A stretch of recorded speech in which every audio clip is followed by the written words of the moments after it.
Hello বন্ধুরা, একে ব্লগের নতুন একটা ভিডিওতে তোমাদের সবাইকে স্বাগত। তো আজ হচ্ছে শনিবার আর এখন বাজে বিকেল ঠিক 5টা। দেখো রেডি হয়ে বেরিয়ে পড়েছি।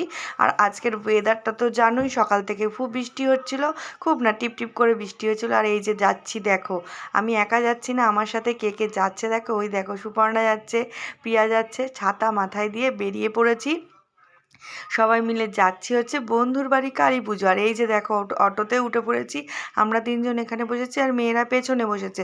সুপর্ণার মেয়েরা যায়নি, মানে ছেলে মেয়ে যায়নি, আমি, সুপর্ণা, প্রিয়া আর প্রিয়ার দুই মেয়ে, আমার মেয়ে, এই কজনেই গেছিলাম। আর এই যে চলে এসেছি দত্তপুকুর।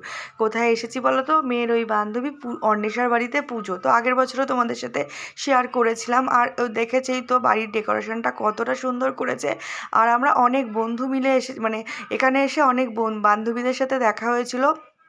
আর অটো থেকে নামার পর না খুব জোরে বৃষ্টি পড়ছিল, কিন্তু ছাতা আর খোলা হয়নি। এই যে তিন মেয়ে এখানে দাঁড়িয়ে পড়েছিল। আর ভারী মানে সাজানোটা খুব সুন্দরই হয়েছিল, দেখতেই পাচ্ছ লাইটিংটা ভীষণই সুন্দর হয়েছিল। চলে গেছি ভেতরে। আর এই যে মন্দির তো তোমাদের আগেও শেয়ার করেছি, আর এবারেও এই যে দেখো এইদিকে রয়েছে কালী ঠাকুর আর ওদিকে আছে মনসা ঠাকুর।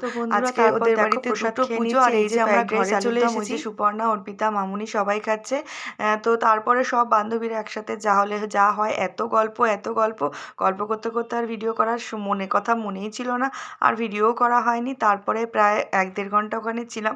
তো আজকের ভিডিওটা এইটুকুই। আর ওই যে অন্বেষার মা সাজটা তো তোমাদের আগেই শেয়ার করেছি। তো আজকের মতো টাটা।